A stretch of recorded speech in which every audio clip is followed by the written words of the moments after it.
ಒಂದಂತೂ ಸತ್ಯ, ಇವತ್ತು ಆ ಹುಡುಗ ಯಾರೋ ಮೆಸೇಜ್ ಮಾಡಿದಾರಲ್ಲ, ವಸಂತ ಬಂಗೇರ ಅಂತ ಸುಧೀರ್ ಬಂಗೇರ, ಸುಧೀರ್ ಬಂಗೇರ ಅಂತ. ಸೊ ಇವ್ರಿಗೆ ಎದಕ್ ಬೇಕಾಗಿತ್ತು? ಈಗ ಅವ್ರನ್ನ ಜೈಲ್ಗೆ ಹಾಕಿದ್ದಾರೆ, ಅವ್ರನ್ನ ಅರೆಸ್ಟ್ ಮಾಡಿದ್ದಾರೆ, ಎದಕ್ ಬೇಕಾಗಿತ್ತು? ಹೌದಲ್ವಾ? ಸೊ ಈಗ ಅವರು ಬಿಜೆಪಿ ಕರ್ನಾಟಕಕ್ಕೆ ಹೇಳಿದ್ದಾರೆ, ಸಿಟಿ ರವಿ ಅವರು ಇವ್ರು ಎಲ್ಲ ಮಾತಾಡ್ತಾ ಇದ್ದಾರಲ್ಲ, ಅವ್ರನ್ನೇನಾದ್ರೂ ಒಳಗಾಕಿದಾರೇನ್ರಿ? ನೀವ್ ಯಾಕೆ ಜನಸಾಮಾನ್ಯರು ಇದಕ್ಕೆ ರಿಯಾಕ್ಟ್ ಮಾಡಿ, ನೀವ್ ಯಾಕೆ ಕಾನೂನು ಕ್ರಮ ಎದುರಿಸಬೇಕು?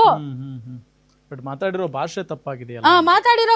ಆಮೇಲೆ ನಿಮ್ಗೆ ಗೊತ್ತಾ, ಈಗ ಉದಾಹರಣೆಗೆ ಇವ್ರು ಕೇಳ್ತಾ ಇರೋದು ರಿಜಿಸ್ಟ್ರೇಷನ್ ಇಲ್ಲ, ಕೋಟ್ಯಂತರ ರೂಪಾಯಿ ದೇಣಿಗೆ ಬರುತ್ತೆ, ಕೋಟ್ಯಂತರ ರೂಪಾಯಿನ ವಹಿವಾಟು ಅಂಗಸಂಸ್ಥೆಗಳು ನಡೆಸ್ತಾ ಇದೆ, ಅದಕ್ಕೆಲ್ಲ ಅಕೌಂಟಬಿಲಿಟಿ ಬೇಕಲ್ಲ ಅಂತ.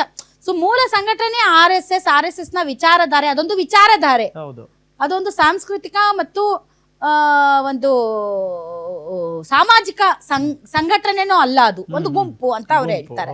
ಸೊ ಈಗ ನೀವು ಪ್ರಿಯಾಂಕ್ ಖರ್ಗೆ ಅವ್ರ ಒಂದು ಸ್ಟೇಟ್ಮೆಂಟ್ ಕೊಟ್ರು ಅಂತ ನಾನು ಹೇಳ್ತಾ ಇರೋದು ಜನಸಾಮಾನ್ಯರ ಪರವಾಗಿ, ಅದು ನಮ್ಮ ಯುವಕರ ಪರವಾಗಿ. ನೀವು ಹುಚ್ಚಿಗೆ ಬಿದ್ದು ಇಲ್ದ ಬಲ್ದ ಕಮೆಂಟ್ ಮಾಡಿ ನಾಳೆ ಹೆಂಡತಿ ಮಕ್ಕಳು ತಾಯಿ ತಂದೆಯನ್ನು ಬಿಟ್ಟು ಮತ್ತೆ ಜೈಲ್ ಸೇರ್ಬೇಕಾಗತ್ತೆ. Be careful. ಅವ್ರು ಮಾಡ್ಕೊಳ್ತಾರೆ ಹೋರಾಟ. RSS ಸಂಘಟನೆ ಅದು ಸ್ಟ್ರಾಂಗ್ ಆಗಿದೆ, ಅದು ಮಾಡುತ್ತೆ.